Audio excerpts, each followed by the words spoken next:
নমস্কাৰ বন্ধুসকল আমাৰ এই স্বাস্থ্য ৰক্ষাৰ চেনেলটোৰ উদ্দেশ্য হৈছে ৰাইজৰ মাজত স্বাস্থ্য সচেতনতা সৃষ্টি কৰাটো। ৰাইজ স্বাস্থ্য সচেতন হ'লেহে স্বাস্থ্য ৰক্ষা কৰাটো বা সুস্বাস্থ্য লাভ কৰাটো সম্ভৱ। আৰু ইয়াৰ উদ্দেশ্যে আমি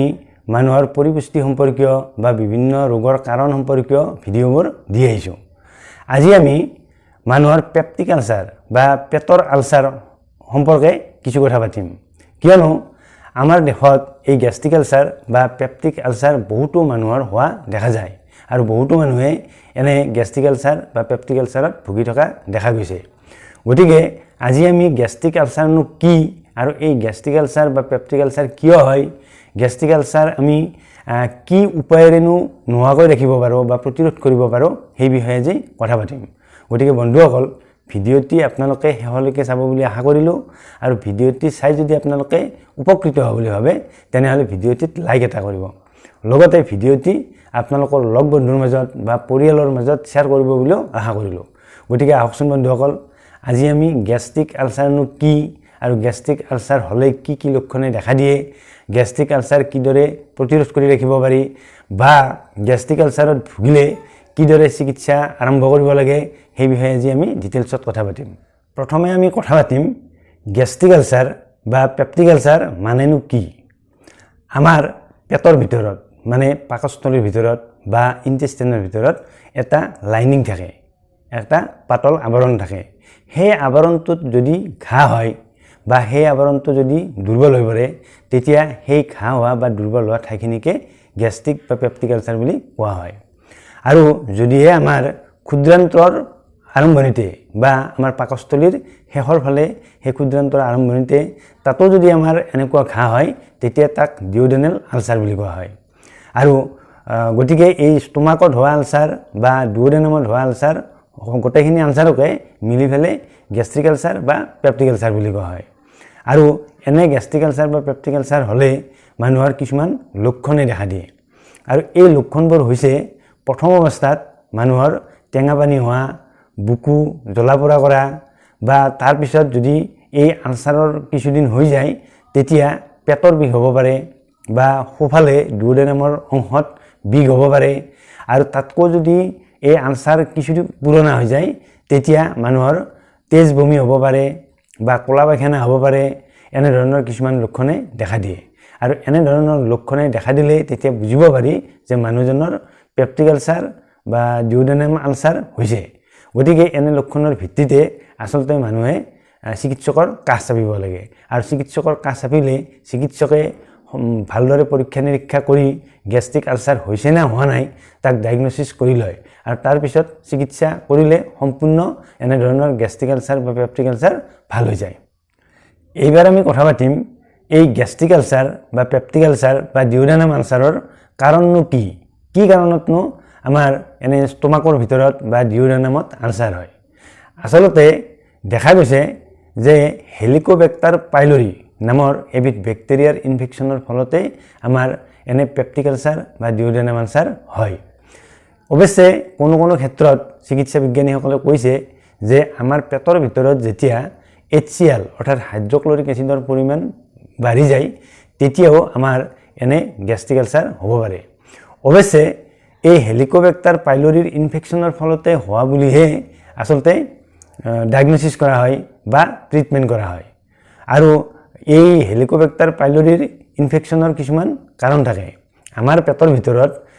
দুই ধৰণৰ বেক্টেৰিয়া আছে। আমি এই কথাটো ইতিমধ্যে আমাৰ আগৰ ভিডিঅ'সমূহত পাতিছোঁ।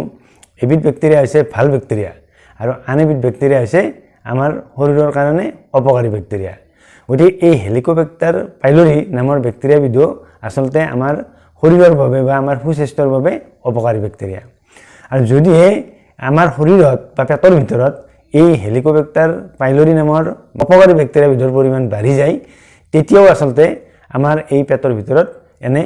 আলচাৰ হ'ব পাৰে। আৰু এনে বেক্টেৰিয়াৰ ইনফেকশ্যনৰ কাৰণ আৰু এটা হ'ব পাৰে যদিহে আমি খাদ্য গ্ৰহণ কৰোঁতে বা দূষিত পানী গ্ৰহণ কৰোঁ, হেলিকোবেক্টাৰ পাইলৰি থকা পানী যদি আমি ব্যৱহাৰ কৰোঁ তেতিয়াও আমাৰ হেলিকোবেক্টাৰ পাইলৰি আমাৰ পেটৰ ভিতৰত সোমাব পাৰে বা ইনফেকশ্যন কৰিব পাৰে। ইয়াৰ উপৰি যিসকল লোকে ধূমপান কৰে অৰ্থাৎ বিড়ি চিগাৰেট এইবোৰ সেৱন কৰে সেইসকল মানুহৰ এনে হেলিকোবেক্টাৰ পাইলৰিৰ ইনফেকশ্যনৰ চান্সটো বেছি থাকে লগতে যিসকল মানুহে নিয়মিতভাৱে মদ্যপান কৰে তেওঁলোকৰো এনে পেপটিক আলচাৰ বা গেষ্ট্ৰিক আলচাৰ হোৱাৰ সম্ভাৱনা বেছি থাকে ইয়াৰ উপৰি যিসকল মানুহে অনাহকতে কিছুমান চিন্তা কৰি থাকে বা দুশ্চিন্তাত ভুগি থাকে বা ষ্ট্ৰেছ লৈ থাকে তেনে প্ৰকাৰৰ মানুহৰো আচলতে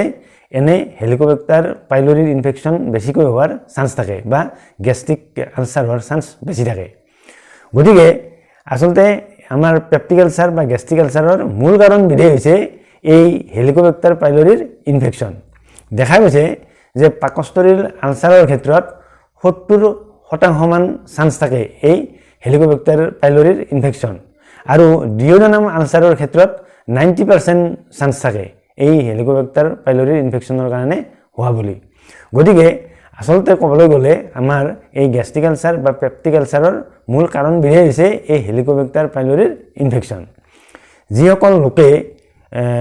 দূষিত পৰিৱেশত বাস কৰে বা যিসকল লোকে ডাম্পিং গ্ৰাউণ্ড অঞ্চলৰ আশে পাশে বাস কৰে তেওঁলোকৰ কিন্তু এই হেলিকোবেক্টাৰ পাইলৰিৰ ইনফেকশ্যন হোৱাৰ চান্সটো বেছি থাকে আচলতে আমাৰ দেশত বিশেষকৈ এছিয়া মহাদেশৰ দেশ কিছুমানতে এনে গেষ্ট্ৰিক আলচাৰ বা পেপটিক আলচাৰ ৰোগবিধৰ প্ৰাদুৰ্ভাৱ বেছি হৈ দেখা যায় কিন্তু যিবিলাক উন্নত দেশত কিন্তু এই গেষ্ট্ৰিক আলচাৰ বা পেপটিক আলচাৰৰ নিচিনা এই ৰোগবিধৰ প্ৰাদুৰ্ভাৱ একেবাৰে নাই বুলিব পাৰি গতিকে এনে গেষ্ট্ৰিক আলচাৰ বা পেপটিক আলচাৰৰ মূল কাৰণবিধেই হৈছে আচলতে এই হেলিকোবেক্টাৰ পাইলৰিৰ ইনফেকশ্যন আৰু যিসকল লোকে অলপ স্বাস্থ্য বিধি মানি নচলে বা হাইজেনিক কণ্ডিশ্যনটো মানি নচলে তেওঁলোকৰ কিন্তু এই হেলিকোবেক্টাৰ পাইলৰিৰ ইনফেকশ্যন হোৱাৰ চান্সটো বেছি থাকে যাৰ বাবে তেওঁলোকে এই পেপটিক আলচাৰ বা গেষ্ট্ৰিক আলচাৰ বা ডিঅ'ডানাম আলচাৰত ভুগিব লগা হয় এতিয়া আমি কথা পাতিম এনে গেষ্ট্ৰিক আলচাৰ বা পেপটিক আলচাৰত ভুগিলে মানুহে চিকিৎসকৰ ওচৰলৈ কেতিয়া যাব লাগে আচলতে মানুহৰ যেতিয়া ৰোগ হোৱা বুলি বা যিকোনো স্বাস্থ্য সমস্যা হোৱা বুলি জনা যায় বা অনুভৱ কৰা হয় তেতিয়াই আচলতে যিকোনো চিকিৎসক এজনৰ কাষ চাপিব লাগে আৰু মানুহৰ যেতিয়া এনে গেষ্ট্ৰিক আলচাৰ বা পেপটিক আলচাৰ হোৱা বুলি লক্ষণবোৰ ফুটি উঠে তেতিয়া আচলতে এজন গেষ্ট্ৰ'এণ্ট'লজিষ্টৰ ওচৰলৈ যাব লাগে আৰু গেষ্ট্ৰ'এণ্ট'লজিষ্টৰ ওচৰলৈ গৈ ৰোগৰ লক্ষণসমূহৰ বিষয়ে ক'ব লাগে তেতিয়া চিকিৎসকে আচলতে মানুহজনৰ গেষ্ট্ৰিক আলচাৰ বা পেপটিক আলচাৰ হৈছে নে হোৱা নাই আচলতে পৰীক্ষা নিৰীক্ষাৰ জৰিয়তে কনফাৰ্ম কৰি লয় আৰু কনফাৰ্ম হোৱাৰ পাছত এনে এণ্টি হেলিকোবেক্টাৰ পাইলৰি চিকিৎসা প্ৰদান কৰে যদিহে হয় গতিকে এনে এণ্টি হেলিকোবেক্টাৰ পাইলৰিৰ চিকিৎসা দিয়াৰ পাছত মানুহজনে সম্পূৰ্ণৰূপে এনে আলচাৰৰ পৰা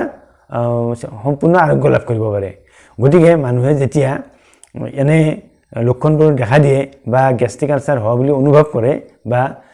পেটৰ বিষত যেতিয়া ভুগি থাকে তেতিয়া গেষ্ট্ৰ'এণ্ট'লজিষ্টৰ ওচৰত গৈ চিকিৎসা আৰম্ভ কৰিলে এনে গেষ্ট্ৰিক আলচাৰ বা পেপটিক আলচাৰৰ পৰা সম্পূৰ্ণৰূপে মুক্তি লাভ কৰিব পাৰি হেলিকোবেক্টাৰ পাইলৰিৰ ইনফেকশ্যনত বা গেষ্ট্ৰিক আলচাৰ বা পেপটিক আলচাৰ চিকিৎসাৰ জৰিয়তে সম্পূৰ্ণৰূপে আৰোগ্য কৰাটো সম্ভৱ যদিও আমাৰ কথাটো হৈছে যে আমি এনে হেলিকোবেক্টাৰ পাইলৰিৰ ইনফেকশ্যনৰ পৰা কিদৰে হাত সাৰি থকাটো সম্ভৱ বা গেষ্ট্ৰিক আলচাৰ বা পেপটিক আলচাৰৰ পৰা কিদৰে হাত সাৰি থকাটো সম্ভৱ আমি ইতিমধ্যে উল্লেখ কৰিছোঁই যে এই গেষ্ট্ৰিক আলচাৰ বা হেলিকোবেক্টাৰ পাইলৰিৰ ইনফেকশ্যন কিদৰে হ'ব পাৰে আৰু যদিহে আমি এই কাৰণসমূহৰ পৰা আঁতৰি থাকোঁ বা কাৰণসমূহ আমাৰ জীৱনত ঘটিবলৈ নিদিওঁ যেনে আমি যদি লেতেৰা পৰিৱেশত বাস নকৰোঁ বা আমি খাদ্য গ্ৰহণ কৰাৰ সময়ত যদি আমি হাইজিন মেইনটেইন কৰোঁ আমি যদি সদায় বিশুদ্ধ পানী সেৱন কৰোঁ তেনেহ'লে আমাৰ নিশ্চয় এই হেলিকোবেক্টাৰ পাইলৰিৰ ইনফেকশ্যন হ'ব নোৱাৰে ঠিক তেনেদৰে আমি অৱশ্যে খোৱা লোৱাৰ ক্ষেত্ৰতো কিছু নীতি নিয়ম মানি চলাটো দৰকাৰ এই গেষ্ট্ৰিক আলচাৰ বা পেপটিক আলচাৰ প্ৰতিৰোধ কৰাৰ ক্ষেত্ৰত আমি বাহী খাদ্য কেতিয়াও খাব নালাগে বা আমি ৰাতি দেৰিকৈ আমি খাদ্য গ্ৰহণ কৰিব নালাগে এনেধৰণৰ অভ্যাস যদি আমি মানি চলোঁ তেতিয়াও আমি এই গেষ্ট্ৰিক আলচাৰ বা পেপটিক আলচাৰৰ পৰা আমি ৰক্ষা পোৱাটো সম্ভৱ আৰু এনে গেষ্ট্ৰিক আলচাৰ বা পেপটিক আলচাৰৰ অন্য এক কাৰণ হিচাপে কোৱা হৈছে যে যিসকল লোকে ধূমপান কৰে বা মদ্যপান কৰে তেওঁলোকৰো এই গেষ্ট্ৰিক আলচাৰ বা পেপটিক আলচাৰ হোৱাৰ সম্ভাৱনা বেছি থাকে গতিকে যিসকল লোকে ধূমপান কৰে বা মদ্যপান কৰে তেওঁলোকে যদি এই ধূমপানৰ অভ্যাস বা মদ্যপানৰ অভ্যাস বাদ দিয়ে তেতিয়াও তেওঁলোকে অতি সহজে এই গেষ্ট্ৰিক আলচাৰ বা পেপটিক আলচাৰৰ পৰা হাত সাৰি থকাটো সম্ভৱ। বন্ধুসকল, গেষ্ট্ৰিক আলচাৰ বা পেপটিক আলচাৰ ৰোগবিধনো কি আৰু এই ৰোগবিধৰ মূল কাৰণবোৰনো কি বা গেষ্ট্ৰিক আলচাৰ বা পেপটিক আলচাৰ হ'লে কি লক্ষণে দেখা দিয়ে সেই সম্পৰ্কীয় কথাবোৰ শুনিলে। যদিহে আপোনালোকে আজিৰ ভিডিঅ'টো চাই উপকৃত হ'ব বুলি ভাবিছে তেনেহ'লে ভিডিঅ'টিত লাইক এটা কৰিব, লগতে আমাৰ স্বাস্থ্য ৰক্ষা চেনেলটোৰ পৰা এনেধৰণৰ ভিডিঅ' নিয়মিত পাই থাকিবলৈ হ'লে চেনেলটো ছাবস্ক্ৰাইব কৰি থ'ব বুলিও আশা কৰিলোঁ। অন্য এটা ভিডিঅ'ত আপোনালোকক লগ পোৱাৰ আশাৰে আজিলৈ সামৰিছোঁ। ধন্যবাদ।